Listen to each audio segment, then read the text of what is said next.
Atenção! O programa a seguir é uma produção independente e o conteúdo nele veiculado é de total responsabilidade de seus idealizadores.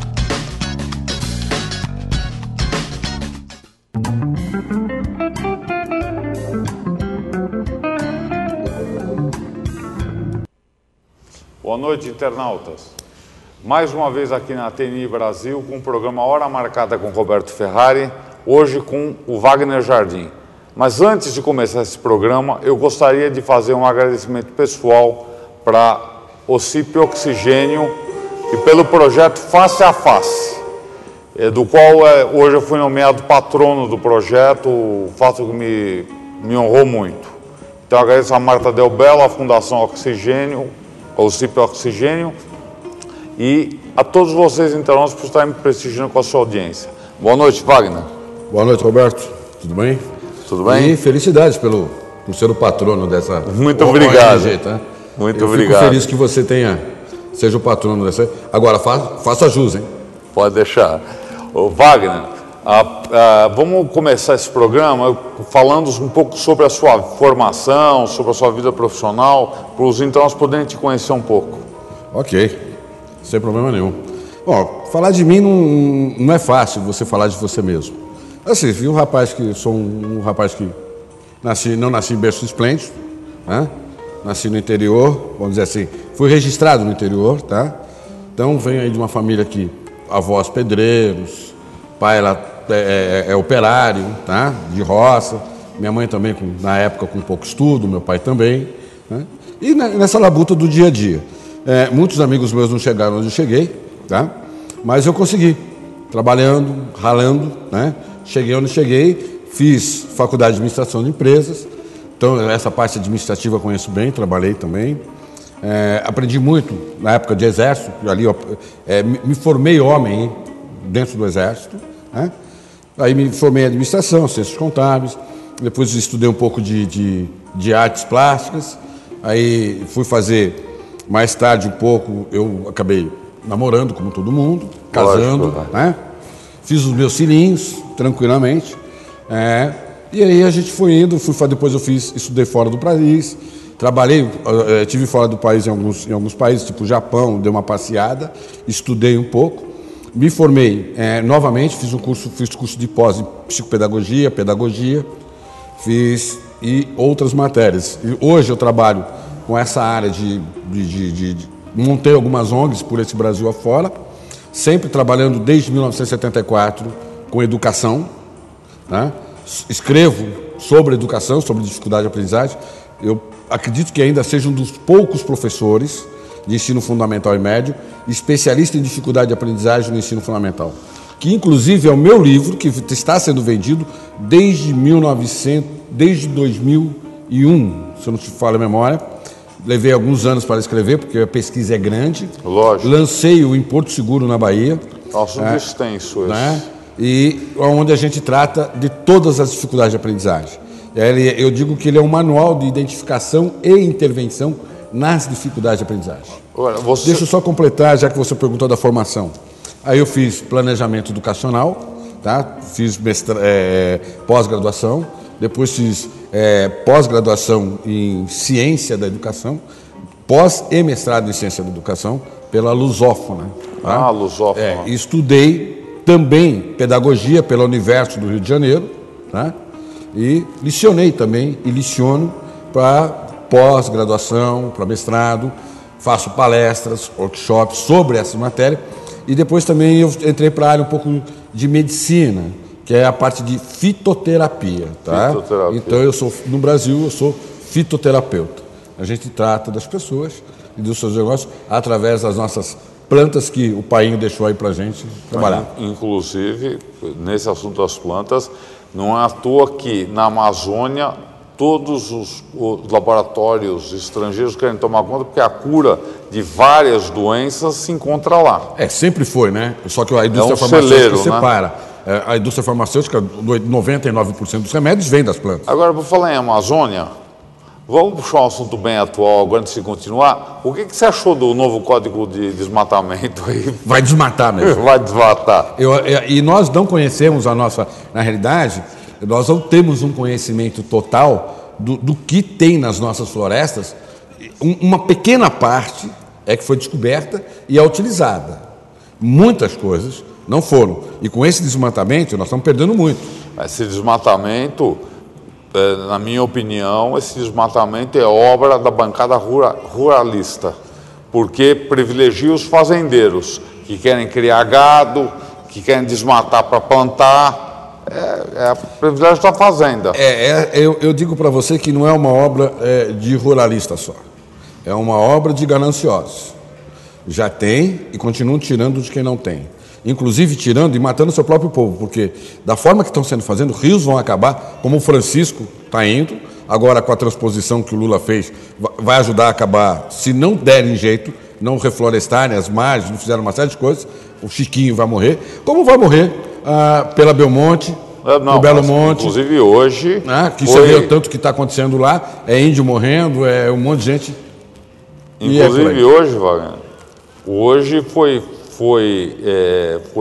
começou a se aventar de uma medida provisória feita em janeiro, as 5 barragens do rio Tapajós, que é a nascente do Amazonas. Então, essas 5 barragens vão causar uma alteração tão grande na região que é um absurdo. Eles vão diminuir a área de preservação. Quer dizer, no fim, a Amazônia, que era um colosso, vai ficar reduzida a uma coisa mínima, né?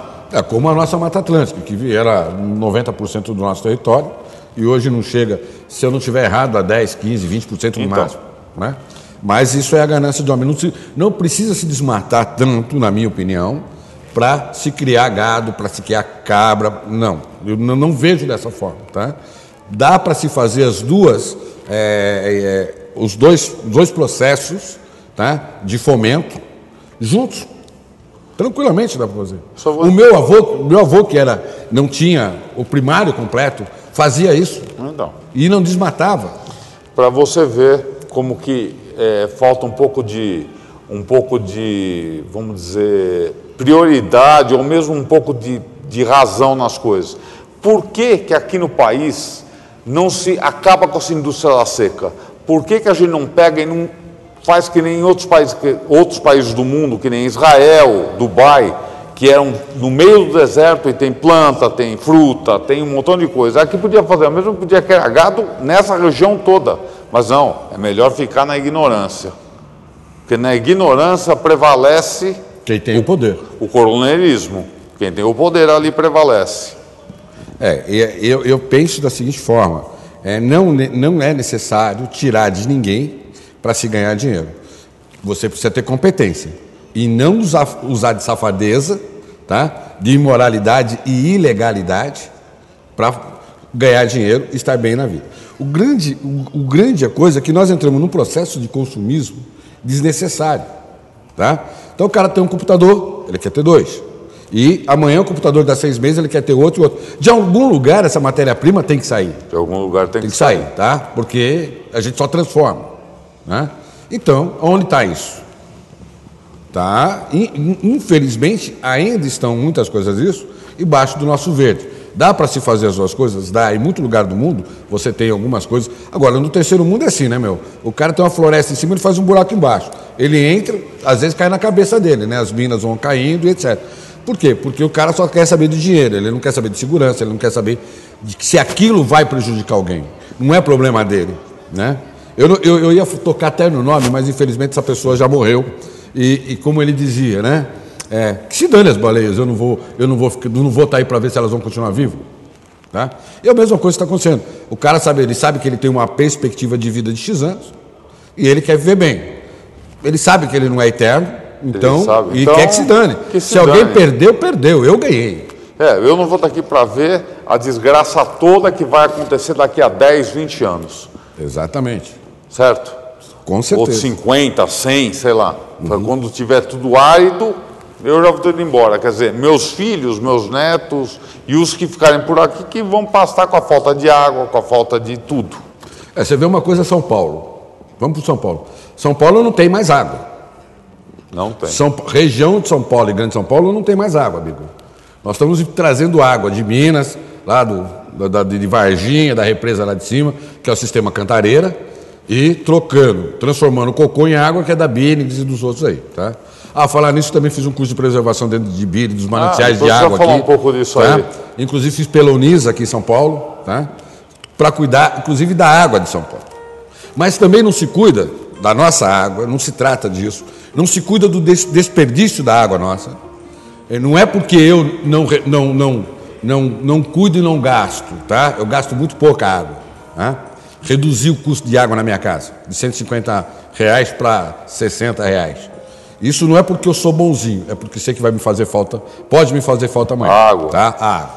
Mas eu vejo que a Sabesp sabe disso, que ela tem um desperdício de água muito grande nas suas tubulações. Quantas vezes você não vê pela rua aquele água, parece uma cachoeira, chafariz, né? Um chafariz.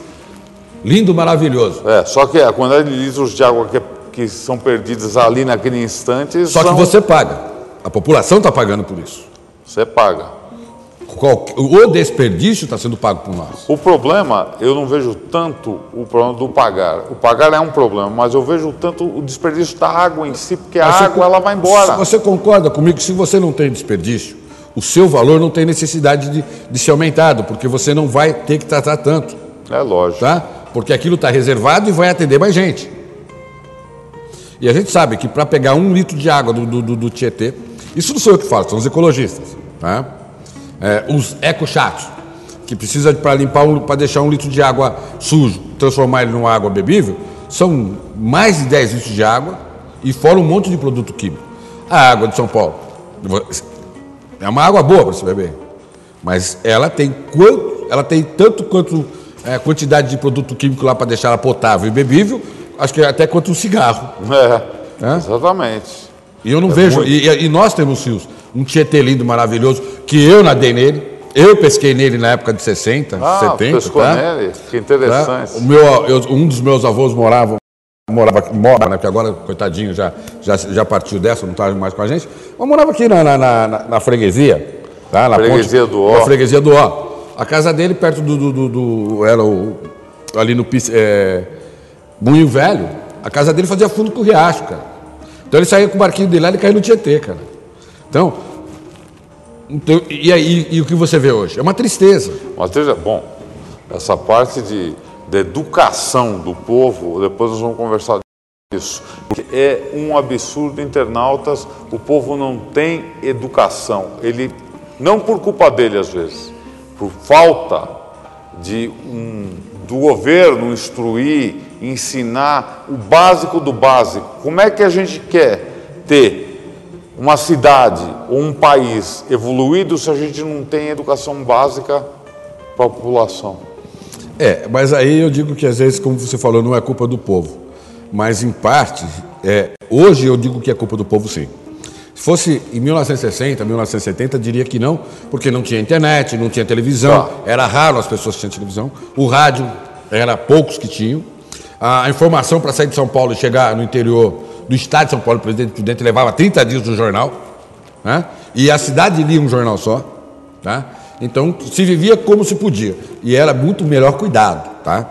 O grande problema é que nós tivemos um crescimento desordenado na cidade de São Paulo. Não se preparou a cidade para o crescimento que se ingeriu nela, que se empurrou através dela, a modernização. A cidade continua, o centro e muitos lugares pequenos, e não se preparou o povo. Mas a culpa é muito mais dos centros acadêmicos, na minha opinião. Por quê? Porque não prepararam quem trabalha o jovem, quem trabalha a criança. Que a educação de berço é obrigação de pai e mãe, mas se o pai não tem nem o primário, a mãe não tem o primário, o cara sai 5 horas da manhã, volta 10 horas da noite, não tem educação. Não tem educação. A mãe está lá ralando, lavando fralda, lavando isso, 4, 5 filhos. Na época era 4, 5 filhos. Hoje já está mais esterilizado esse negócio de fazer um filho só, 2 filhos. Mas na época as famílias eram grandes, numerosas, né? Então você tinha essa dificuldade toda. As escolas estavam longe de você, às vezes caminhava 8 quilômetros para chegar na escola, depois 8 quilômetros para voltar, e depois ainda tinha que levar comida para a roça, ajudar o pai na roça e etc, etc. Hoje você tem escola em todo lugar. não é de boa, talvez não seja de boa qualidade. Algumas até o são, mas não por mérito de governo, não por mérito de investimento. Em mérito daqueles que estão lá dentro, como eu conheço algumas escolas de São Paulo, que eu estive visitando, que na realidade quem faz a diferença é o próprio povo, né? Que vai lá, porque o professor é mal pago nesse país. O cara que podia dar uma educação para você em questão de leis e segurança, seria policial, também é mal pago. E aí você vai descambando pro lado do quê? Você precisa comer, precisa pagar, você tem uns filhos. O cara mora lá na Chácara Santo Amaro, onde não tem nada. Ele, para chegar no centro de cidade, demora mais do que eu ir daqui a Botucatu.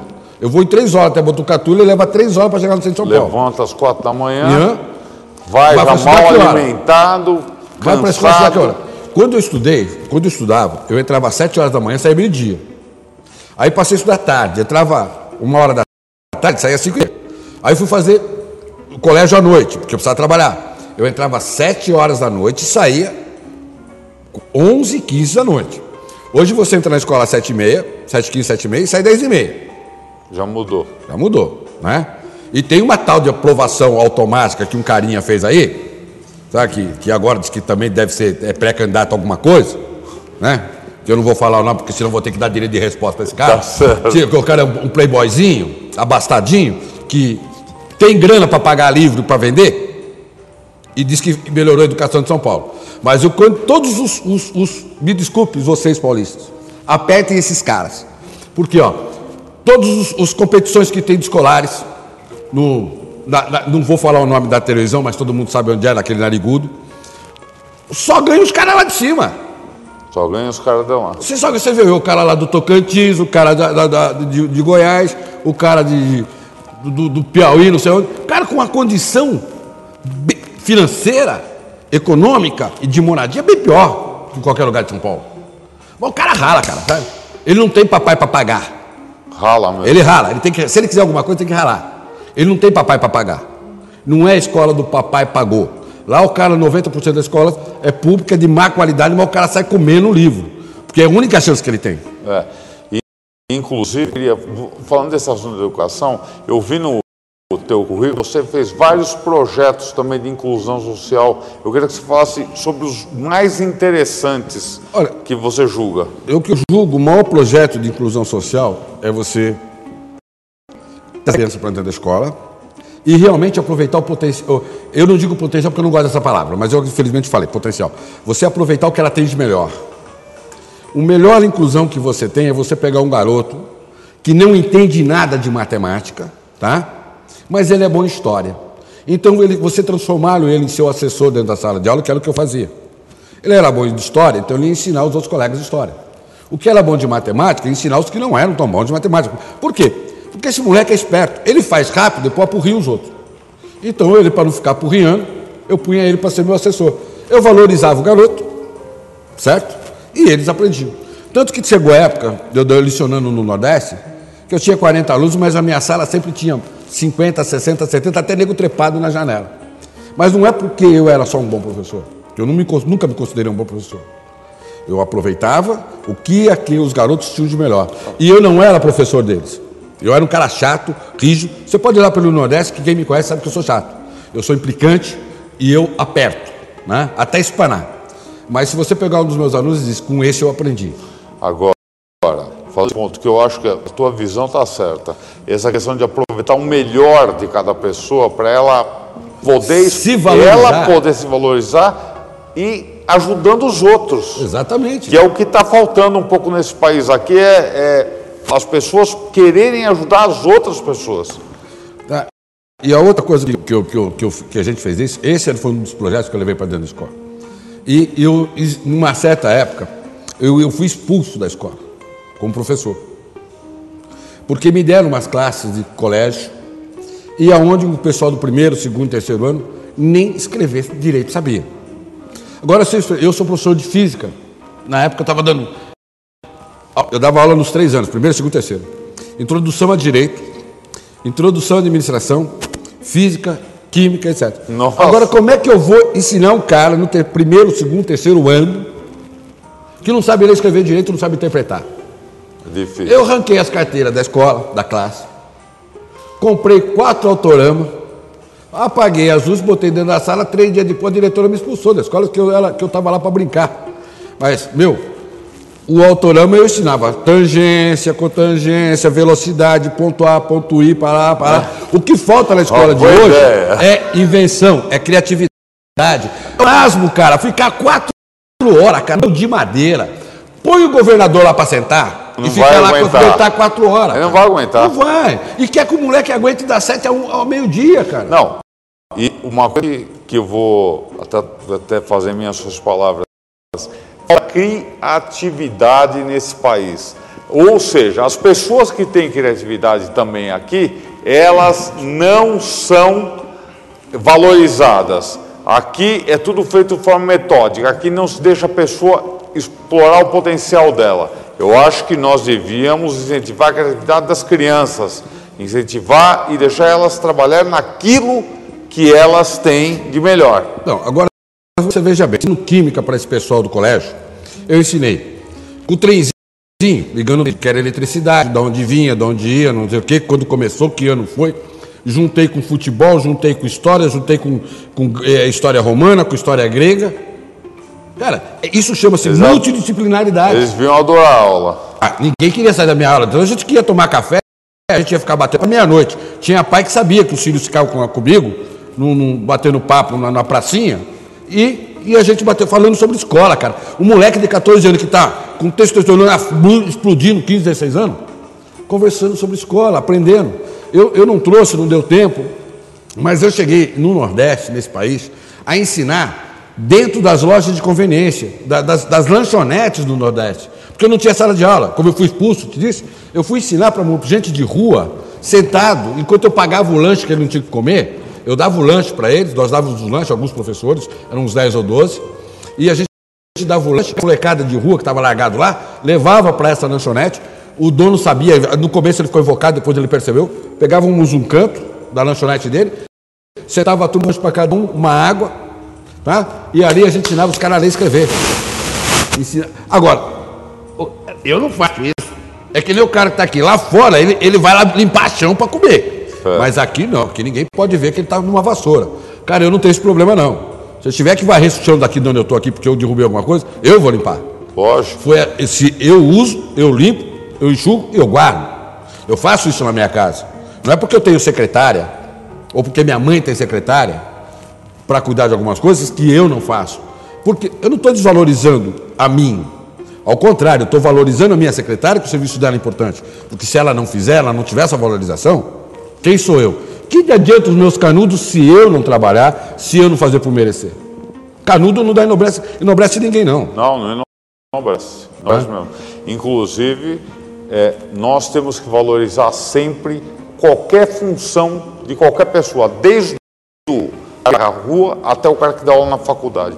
Falta essa valorização, o respeito. Inclusive por causa disso que hoje, vocês podem reparar, a violência está correndo solta, desrespeito nas escolas públicas, o aluno bate no professor e vai daí por aí afora. Está uma verdadeira vergonha isso. Parece que a educação sumiu. Na minha época, eu tinha uma matéria que eu acho que o Wagner até vai lembrar, Organização Social e Política Brasileira, o SPB.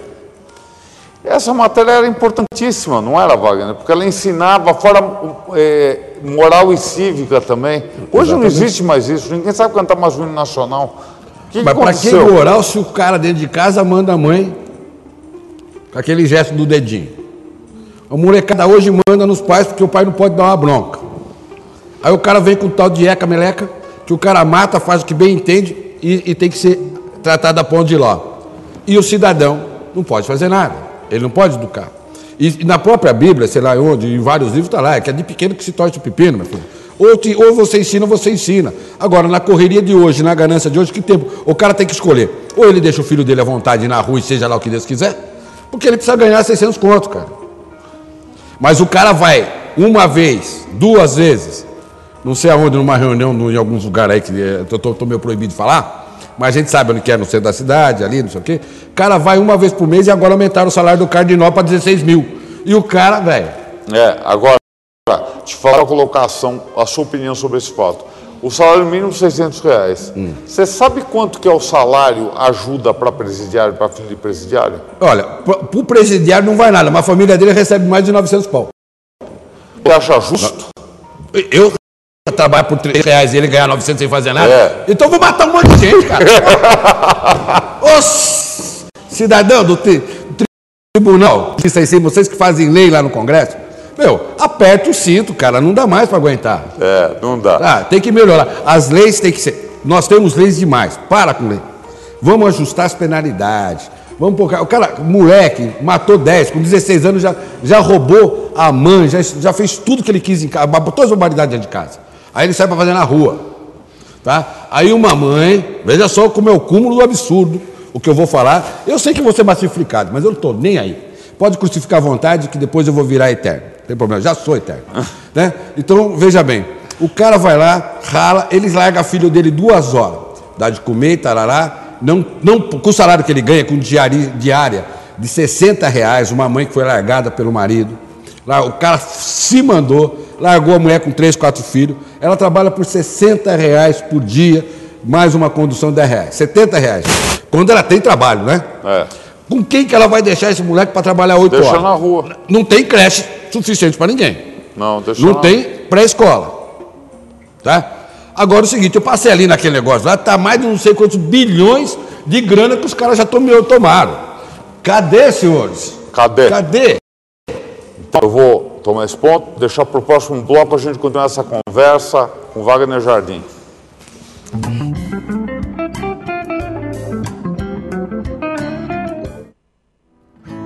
Looks like rain again today. Dark clouds gather and fill the sky. Don't know how to talk to you, just know how to say goodbye. Have you actually got a driver's license? I don't think so. Go back where you came from. Learn to speak English. Go back where you came from.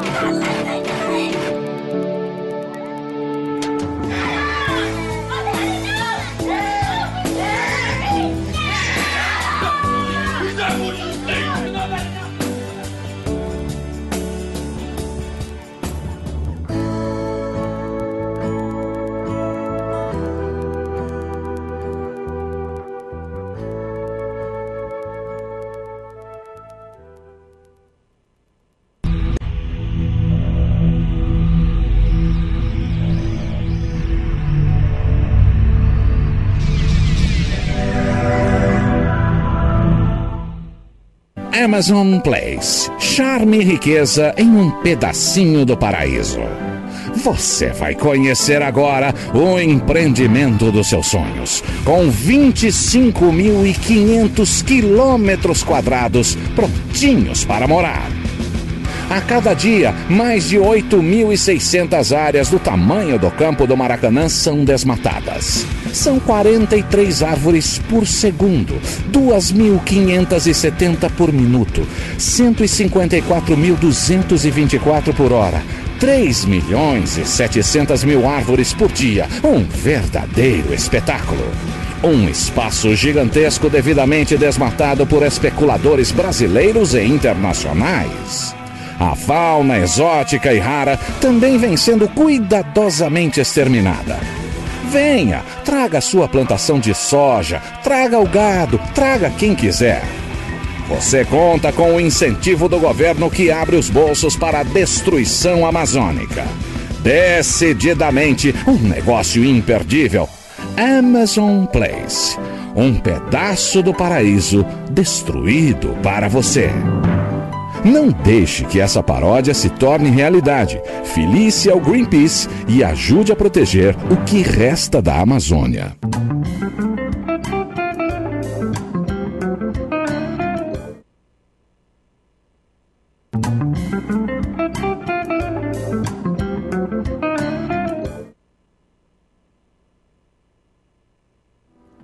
It looks like rain again today.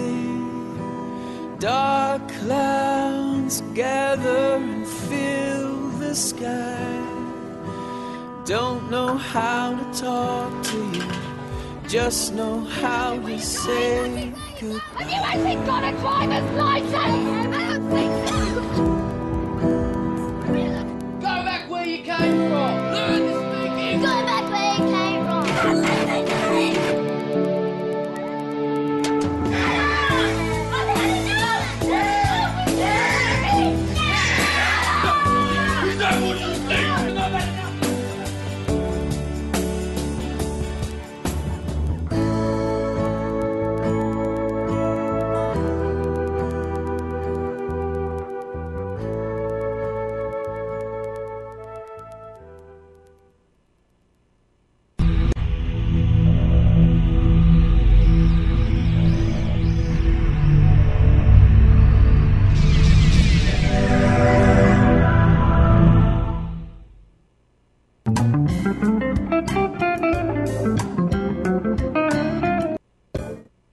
De volta com Hora Marcada com Roberto Ferrari. Você, internauta que sintonizou na TN Brasil, agora estamos aqui com Wagner Jardim, falando um pouco sobre alguns fatores que incomodam muita gente: educação, segurança, trânsito. Ele que é pré-candidato pelo Partido Democratas à Prefeitura de São Paulo.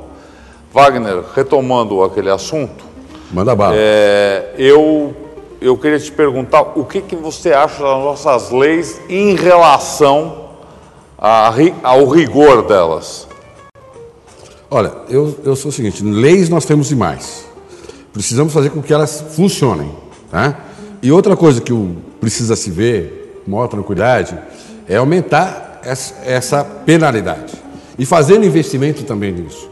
Para que você não tenha criminalidade, você tem que dar... Ninguém quer esmola. Ninguém quer esmola. Eu quero trabalho digno, tá? Receber dignamente por aquele trabalho digno que eu faço. Tá? Então, é isso que se precisa. Ter oportunidade de trabalho, de ganhar, de crescer, é isso que a pessoa precisa. Agora, se ela cometeu um deslize, ela tem que pagar por isso. Tá?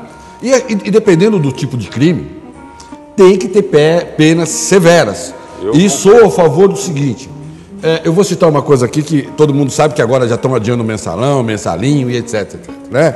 Caso Cachoeira, caso Demóstenes, mas não é só lá não.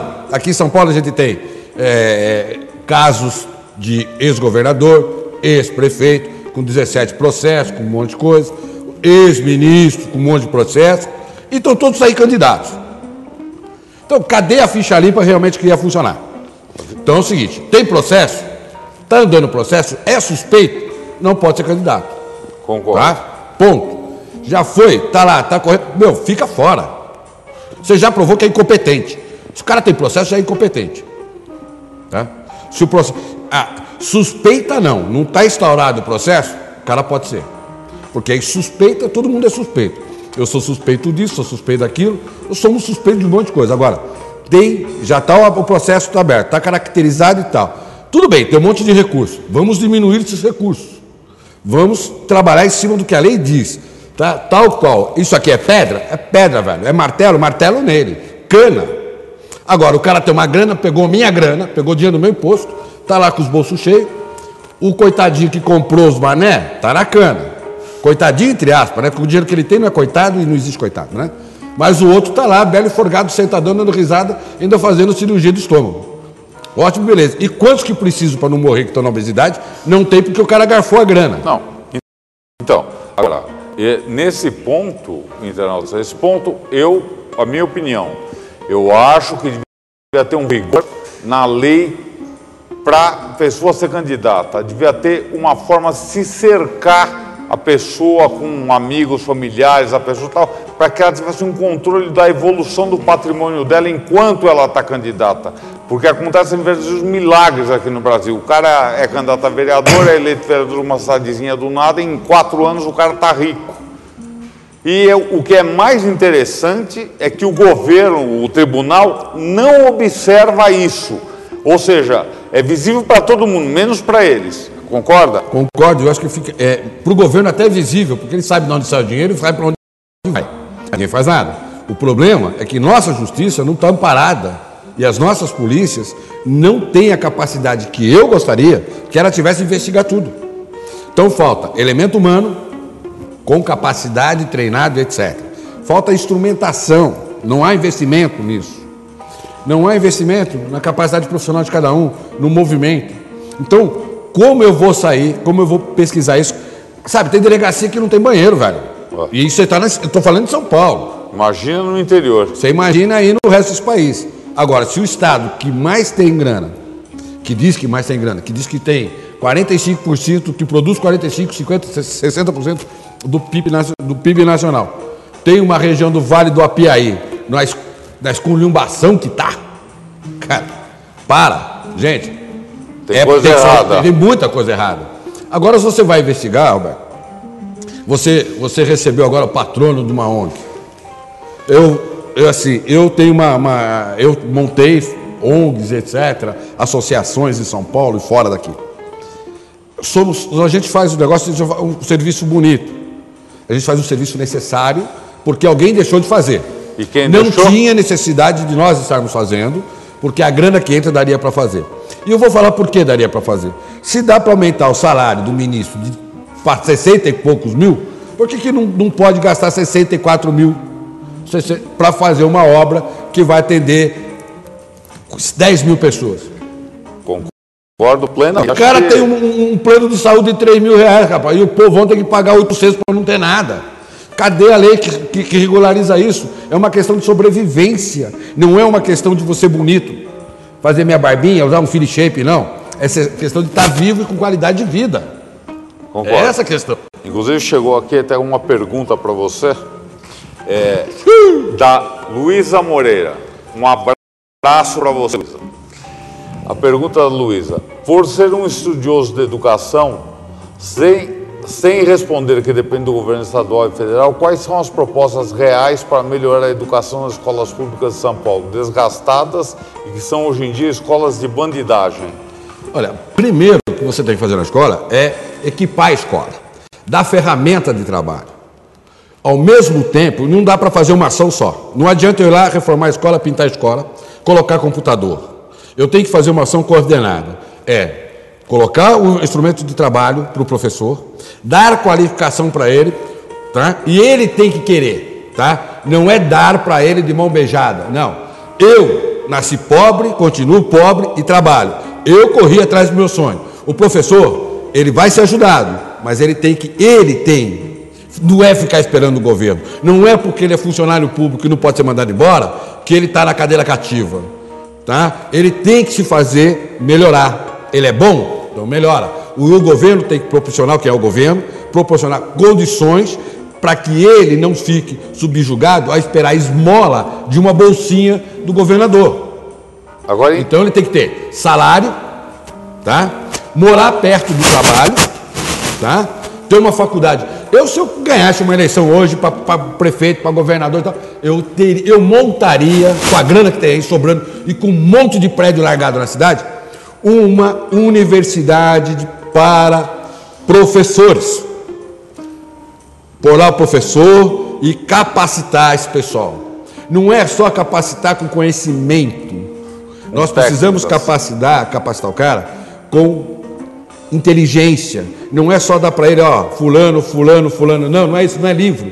Você precisa ensiná-lo a entender o aluno, entender a comunidade, entender o meio aonde vive esse seu aluno. O professor hoje não conhece o seu aluno. Eu sabia que o meu aluno era filho de pedreiro, filho disso, filho daquilo, onde ele morava, quais eram as condições da casa dele. Eu ia até a casa dele. Hoje eu não consigo fazer isso mais, principalmente em São Paulo. Então você não conhece a sua clientela. Você não sabe quem ele é. Então precisa capacitar as escolas, os professores, de saber, de ter o número de alunos que ele conheça e que ele realmente possa trabalhar. Mas você precisa dar conhecimento para ele, instruí-lo com curso de pós-graduação, com curso de mestrado, doutorado. Mas a prefeitura não precisa ficar, o Estado não precisa ficar pagando escola particular que é cara. Melhora a qualidade do seu professor que é bom, dá um pós para ele, um mestrado para ele, e quando ele estiver na fase de aposentar, põe ele dentro dessa faculdade para ele ensinar. Por quê? Ele tem experiência. Ele cuidou, provavelmente essa senhora, o senhor, teve filhos, soube criar, educou, está estudada, trabalhou na educação. Sabe o que falta, gente? Eu vou dizer o que mais falta nesse negócio. Isso aí é até um pouquinho de balela, eu estou falando, de uma certa forma, mas é necessário. Mas o que falta é deixar com que o ser humano que está dentro da escola realmente seja ser humano. Deixar com que ele seja professor. Sabe o que o cara é hoje? Ele é robotizado.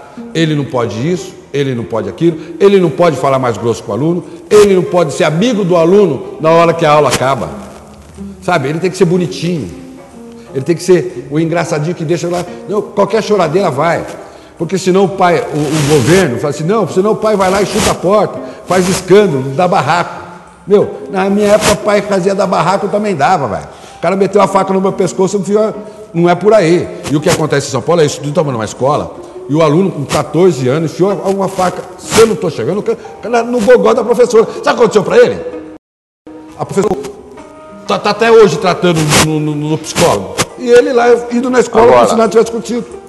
Tem uma pergunta que chegou agora de uma internauta que tem a ver com esse assunto também da bandidagem na adolescência, que isso para mim já começa nessas escolas públicas que não tem estrutura, como bem disse o Wagner, falta de estrutura, falta de condição, falta de tudo, e é a liberdade em excesso também. Então eu vou ler a pergunta para o Wagner, ele vai ter imenso prazer para a Sumaia. Um beijo para você, minha esposa. Como você vê a punição dada aos assassinos e criminosos adolescentes que matam impunemente no Brasil porque sabem que não vai acontecer nada, apenas vão para a Fundação Casa? Ele é menor, com 18 anos ele sai, que não pode ficar mais tempo do que isso, é no máximo 3 anos. Meu, vai sair de lá condenado, não tem onde trabalhar, não tem o que fazer, vai roubar de novo. Porque lá, pelo que eu saiba e pelo que eu tenho visto, aí no Tatuapé e em outro lugar, é uma faculdade. Não é nem faculdade, cara, é um PhD na bandidagem.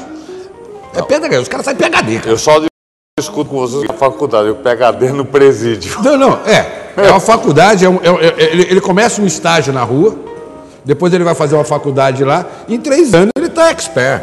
Agora, eu sou do seguinte opinião, não é só o menor, não.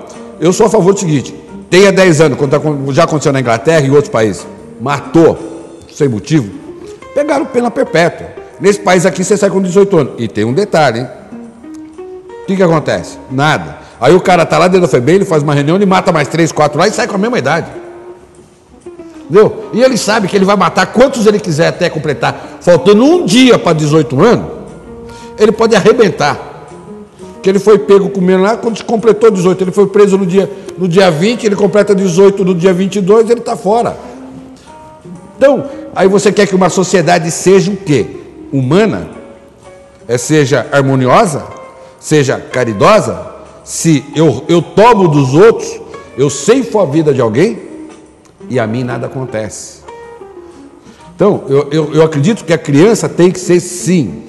Eu sou a favor do ECA, né, do Estatuto da Criança e do Adolescente, de uma seguinte forma: dê educação, dê oportunidade, mas não para dar oportunidade para ser bandido. E se cometer um crime grave, hediondo, vamos dizer assim, cana, meu, igualzinho os outros. Responde. Porque se mas ele não sabia o que estava fazendo. Bom, ele não sabe que uma faca corta? Ele não sabe que uma faca perfura? Se ele não sabe, por que ele não enfiou nele? Agora, uma pergunta, eu quero que os internautas entrem com a gente aqui nessa pergunta. O que você acha dessa questão do menor infrator, do adolescente? Você acha que o menor pode voltar com 16 anos e não pode ser condenado com 16 anos por matar uma pessoa e destruir uma família?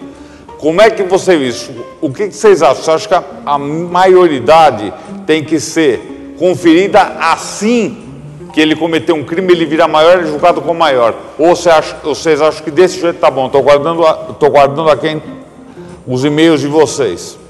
Wagner. E o trânsito em São Paulo, que é um inferno a cada dia que passa? O trânsito em São Paulo é uma beleza. O cara vinha vindo para cá, hoje sai 5 horas da tarde, cheguei aqui 7h30 da noite. Para mim, vim curtindo, né? Liguei meu somzinho, botei lá, Chico Buarque e tal. Fiz um relax. Mas, gente, você sair da Avenida Paulista, né? Para chegar aqui onde eu estou, da Autonomista, levar 3 horas e meia, né? quase 3 horas e meia, quase Que mais 3 horas. É loucura. O que eu vejo é a falta de capacidade administrativa de quem governa. Mas não é de hoje não, tá? Isso vem já de 1980 para cá e já vem piorando. Porque na realidade a maioria desses caras que estão por aí, vou voltar num negócio interessante, que todo mundo senta o pau no nosso sistema penitenciário nacional. Mas eu acredito que o nosso sistema penitenciário nacional é o melhor do mundo. É o melhor do mundo. Melhor do mundo. E vou dizer por quê. Gente, é o sistema que mais recuperou gente. Sabia? Não. Não. Olha, Lula, presidente, fulano, governador, presidiário. Quem está na presidência hoje? Você que falou o nome dela, eu não falei. Não, mas a Dilma, você falou. Exato, são todos recuperados do nosso sistema. E a gente manda o pau. Eu só não concordo que eles recebam dinheiro por isso. Agora tem um detalhe engraçado. Eu acho que o sistema tem que mudar nesse sentido. Que o sistema nosso é muito bom, você vê. Os nossos prefeitos, governadores, a maioria dos nossos vereadores, dos nossos prefeitos, dos nossos governadores e dos anos 90 para cá, de presidente, são todos ex-presidiários. Todos. Ex-exilados, Cara, eu também sou ex, eu quero ser ex, cara. Não. Tá, porque, eu gostaria até de ter parado, eu não fui para a ditadura, sabe por quê? Porque eu não cuspi no meu prato. Então você veja bem, a maioria dos caras que foram ex, que estão aí agora politicamente falando, é o seguinte, eu discordo de um monte de coisa que existe nesse país. Mas eu sou o cara mais feliz do mundo por estar morando aqui, sabe por quê? Porque eu posso fazer. E agora eu tenho que ter responsabilidade, e eu perguntaria, eu não posso perguntar para o pai desses caras, porque esses caras já faleceram. Mas eu gostaria de perguntar para o pai desses caras que foram aí, que são ex-presidentes, ex-isso, e que são saídos desse sistema penitenciário e exilado nosso, se eles gostariam que os filhos dele cuspissem no prato que eles estavam dando de comida. Eu me sinto no direito e na obrigação de reclamar, de bater de frente, e é por isso que eu sou pré-candidato. Não é porque eu quero enriquecer, como muita gente fez aí, como muita gente voltou de lá de fora. Agora, eu gostaria de ter sido exilado e receber do governo brasileiro para ser exilado. É isso que eu vou falar agora. Por que você foi exilado por algum motivo? Ou porque você foi terrorista, ou porque você matou gente, ou qualquer motivo que for. E alguns, Roberto, e alguns foram injustiçados por causa desses caras. Então. E muita gente pagou sem dever por causa desses bambambam, que era um filhinho de papai, que tinha grana, e comerciantes abastados na época, filho de general, que saíram pela tangência. E botaram muita gente no prego que não devia. Eu conheço vários aqui, inclusive na Chanca Santa Amaro, teve um senhor que pagou anos de cadeia pelo que ele não fez, porque um desses gostosão do estado de São Paulo foi lá e deu o nome do cara para se livrar. Nisso eu não concordo, tá? Eu não sou a favor de ditadura, não sou a favor de militarismo, não sou a favor de nada. Eu sou a favor da justiça. Eu sou a favor de ser o correto, tá? Errou, tem que pagar. Roubou, tem que pagar. Funcionário público, recebeu grana, cana, perde o emprego, vai lá, agora, cana. Falando nesse ponto que o Wagner está falando, primeiro eu quero agradecer ao Edivaldo Rosa, que é um grande poeta que está assistindo a gente, que mandou um abraço tanto para o Wagner quanto para mim, disse que o programa está muito bom. E, segundo ele, interagiu com a gente naquela pergunta que eu fiz sobre adolescente, e vou ler a resposta dele. Ele pensa que cada um deveria responder pelos próprios atos, tenha a idade que tiver. Para ele, o problema é a constituição da sociedade paternalista de um lado, com assistencialismos vários, que tapa o sol com a peneira, as tais políticas compensatórias. Não existe educação humanista, existe educação para formar mão de obra. Exatamente. O que acontece? Eu, como professor de nível superior, de pós-graduação, os meus alunos chegam para mim no curso de pós-graduação, eles não sabem pensar, gente. A maioria pensa pela cabeça dos outros. É sempre segundo fulano, de acordo com Cicrano, com Bertrano. E eu penso que isso. Os caras não conseguem interpretar. O cara põe lá exceto, ele não entende o que é uma exceção no meio da palavra. Aí o que acontece? Você faz uma prova, gente, é pau. E eu vou ter uma novidade para você que é engraçado. Aqui na cidade do lado de Sorocaba, houve um concurso para gente que é já pedagogo, tal, coordenação pedagógica. Acredite se quiser, um monte de gente faz 10 anos que está no magistério, passou em todas as provas, 99% deles reprovou no psicotécnico ou no psicológico. Nossa Senhora. Agora eu pergunto para você, é o cara que está errado ou é o sistema, a forma de corrigir, a forma de agir? Então já começa aí, o prefeito já começa a meter no dedo dele, porque ele quer o cara que ele quer aprovado, porque ele quer os cupincha lá dentro, porque ele quer voto. E falando em honestidade e culpando o nosso sistema judiciário, eleitoral, partido nesse país parece uma salada de fruta, velho, tem um montão. Então o que acontece? Não poderia nesse país, partido que não está nos 26 estados e no Distrito Federal, todos deveriam, se não tem candidato próprio, não pode concorrer à eleição, nem de vereador, nem nada, ele tem que fazer a obra completa. Chega essa palhaçada de se juntar e fazer logo no primeiro turno. Tudo bem, se o cara não atingiu o índice lá na frente, aí é outros 500. Ele pode até, no segundo turno, se conciliar, fazer parceria. Primeiro turno, ele não tem capacidade de estar nos 26 estados e no Distrito Federal, roça, fecha, muda. Concordo. Tá? Por quê? Essa salada é nego vendendo espaço para aparecer na televisão. Eu não tenho espaço que tem os caras aí com parceria. E não é parceria, é compração. Gente, o povo, vocês não sabem o que é uma convenção. Vocês não sabem o que é o poder financeiro enganando esses senhorzinhos com 70, 80 anos, que já não conseguem entender mais. E essa molecada que elas são inteligentes para muitas coisas.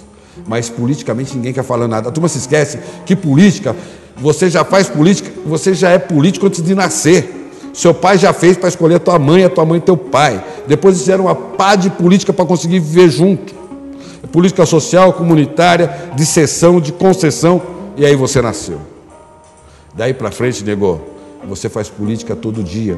Quando a sua mãe com você te ensinando, você aprendendo, depois você interagindo com o seu irmãozinho, com o seu paizinho, vai crescendo, na escola com mais 45 alunos, mais 45 coleguinha, isso é política social, é a política que precisa ser feita, de humanidade, de caridade. É brincadeira que se faz. Então é o seguinte, tem que ter penalidade sim, tem que começar de dentro para fora, do governo para fora, limpa, não presta, tchau. Agora, eu vou te fazer uma pergunta. A pergunta é a seguinte, tem um político, eu não vou citar o nome dele, mas ele foi levantado que este senhor tem uma fazenda que vale só 60 milhões de reais. Aí quando ele foi investigar, ele falou que a fazenda era do filho dele e do sobrinho dele. E ele é um simples senador. O que você acha disso? Cana para todo mundo que está envolvido. Tá todo mundo, é uma balaia de gato, cara. Pega o pai, o filho, a mãe, põe tomar cada cana. Você vê uma coisa errada? Olha, o Pita pagou por um sapo. Ele estava errado. Ficou lá depois com uma série de problemas. Cadê o resto? Cadê o resto? Tá tudo aí, ó, fazendo política. E vou te falar mais, cara. E essa turminha aí, que São Paulo, a cidade da Grande São Paulo, tem uma dificuldade muito grande de você governar. Porque governar não é difícil, você tem que ser um bom planejador, um bom administrador, e quem sabe dominar a sua vida governa qualquer coisa. O grande problema é que São Paulo e a maioria do nosso país, elas não são governadas por gente. Gente que eu digo encarnado. Né? Porque quem governa, muita sessão aqui, o seu Montoro, eu adoro o senhor, adorei o senhor fez a sua parte, o senhor Ulisses Guimarães, o senhor Mário Covas e tal. Cara, mas pelo amor de Deus, vocês fizeram um nepotismo que está encarqueirado na cidade toda e não anda, a cidade não anda. O Estado não anda, porque você tem que dividir espaço com sobrenome, com um monte de falecido. E é essa turma que faz jogatina, cara. Você veja bem, o cara foi prefeito lá em São Vicente. Cara, e não foi um bom prefeito, não. Mas deram uma secretaria por compensação, porque ele fez parceria para eleger o Alckmin. Mas é que tá. E deram uma secretaria para ele. Vai ver se a secretaria... O que foi que a secretaria dele fez esse ano todo? Enquanto nesse país os cargos forem leiloados em troca de parceria política para a eleição de outro, esse país não vai andar, porque não tem gente competente nos cargos, não tem gente com capacidade para... O que faz um político na Secretaria da Agricultura? Por que não coloca lá um engenheiro agrônomo? Vai ganhar dinheiro. Ah, e tem outro detalhe. não vai ser fácil aprovar isso caso um dia seja eleito nesse país. Mas é voto distrital. Subprefeito lá de Varginha, aqui no Capelinha, eleito lá pelo povo. É uma diretoria, diretor de educação, diretor de transporte, diretor de comércio, diretor... Tá? O subprefeito lá da Cachoeirinha, eleito pela região. Dividir a região em pedaços por subprefeitura, e o que ela arrecada, 70% fica na mão daquele subprefeito para aplicar naquele pedaço que ele mora. 30% vem para a administração geral. E com 30%, gente, nesses 30 anos de metrô, com o dinheiro que gastaram para fazer 70 quilômetros, olha, brincando dá para fazer uns 400. Nossa. Brincando, hein? O metrô mais caro do mundo. E o mais, um dos... olha, tem muita coisa boa, engenharia legal, muito caro, só tem um detalhe, daria para construir com esse dinheiro. E foi de uma inteligência sagaz quem fez o metrô do lado da linha do trem. O cara foi de uma inteligência, isso era para gastar menos dinheiro, mas ficou mais caro se fizesse atravessando a cidade por baixo do buraco. O metrô da Zona Leste podia ter vindo por Guaianazes, São Mateus, Sapopemba, vir sair aqui no centro. E ali, e melhorava, e era só... botar um bitola larga ali, cara, e fazer o metrô aéreo, já estava lá. Então. E gasta tantos milhões para fazer uma coisa, que está aí a cidade caótica, não tem trânsito, não tem nada, e tem uma coisa mais engraçada. Você tem lugar para carro para colocar em São Paulo e estacionar? Não. Aí vem eu preciso melhorar quem já tem dinheiro, vou tirar o IOF, diminuir o IPI, e depois o cara faz uma pista para bicicleta onde não anda ninguém. Pega uma avenida aqui, que é a Faria Lima, tem um pedaço dela que eu não sei o nome, que vem aqui, que sai lá na Praça Pan-Americana, tem um jardim, cara, de 10 metros, maior que as duas pistas. O cara põe uma pista de bicicleta, tomando uma pista de asfalto. Por que não faz uma pista no jardim? Quanto a essa questão da pista para bicicleta, não tenho nada contra ciclista, acho que tem que ter muito bom, acho que tem que ter. Só que a cidade, ela precisa ter estrutura para absorver uma pista de ciclismo. Você bota a pista para ciclista e você identifica o trânsito. Aí quem tem carro fica parado, quem tem bicicleta anda. Não, mas, como é que faz? Mas nesse lugar, que nem do Vila Lobos, tem a avenida ali da Praça Pan-Americana, que eu esqueci o nome agora, pô, que vai sair lá, continuação Pedroso. Pedroso. Continuação da... Tem um canteiro, velho, de 10 metros. Por que não faz a pista ali, uma pista de caminhada, uma pista de bicicleta? Pô, na faixa de Santos, no litoral, o canteiro é bem menor, tem quiosque, tem tudo, tem uma faixa para o pessoal andar a pé e tem uma faixa para bicicleta. São Paulo também podia fazer assim. Agora, crucificar. Gente, essa cidade vocês dizem que não param. Sábado, domingo, segunda, tem gente que precisa trabalhar. Então, se vocês não querem carro na rua, melhora o trânsito, coloca mais metrô. Coloca mais metrô. Agora, para mim, essa criação de pistas de ciclismo, tudo ocorre no ano eleitoral. Para que isso é demagogia? Vai criar pistas dos ciclistas lá para os ciclistas poderem votar nos políticos que já estão aí. Enquanto a gente não mudar a natureza dos políticos e mudar os políticos, esse país não vai sair do lugar. Eu sou a favor do que a Cecília Meirelles falou. Se não falou, mas fala a memória, é o seguinte, ó. Fralda de nenê e político troca-se toda hora. É a mesma coisa. Tem que se trocar de 4 em 4 anos. Não é, que eu ganhe a eleição. Não vote em mim depois, não. A não ser que eu tenha sido o melhor prefeito. O melhor vereador. Fora disso, velho, não se venda por um copo de leite, não. Uma caixa de leite, cara, acaba no mês. Não dá menos de R$1 por dia. Então, eu vou, internautas, agora eu vou fazer deixa eu só completar, antes de você agradecer, eu queria agradecer o pessoal lá da Chácara Santo Amaro, cara, que os caras não têm posto de saúde, não tem remédio lá, tem uma placa que fizeram asfalto lá há uns anos atrás, lá e tá tudo lá, passa por baixo do Rodoanel, cara, vai ali do terminal Capelinha até a Chácara Santo Amaro, não tem asfalto, não tem, mas a placa do que o bagulho foi asfaltado, tá lá, a grana foi gasta, né, seu prefeito, né, seu governador, se fosse eu, o asfalto estava pronto, viu? Ninguém precisava tapar buraco lá, não. Porque nem andar de moto tem que andar 2 por hora. Sabe quantas horas chega para levar no terminal Capelinha, no centro de lá? 4 horas, seu prefeito. 4 horas, seu governador. Eu fiz em cima de uma moto, depois fui de carro, levei 4 horas e meia. Tá? Obrigado pela atenção. Desculpe se eu falei alguma bobrinha, mas eu sou um cara que me indigno. Eu só sou candidato por quê? Porque eu cansei de discutir boteco. O povo precisa parar de discutir boteco. Precisa ir para a luta. Quer fazer alguma coisa? Vai à luta. Faça por merecer. Corre atrás. Não bota fé no cara, senta o pau. Com educação. Não precisa xingar ele, não precisa ofender. Não fez, não fez. Pôs placa lá, vai lá e tira a placa, porque você tomou meu dinheiro. Agora, internautas, a entrevista nossa foi excelente hoje. O Wagner colocou o ponto de vista dele, foi bem claro nas coisas. E eu queria agradecer a audiência, queria agradecer a todos vocês que prestigiaram o meu programa.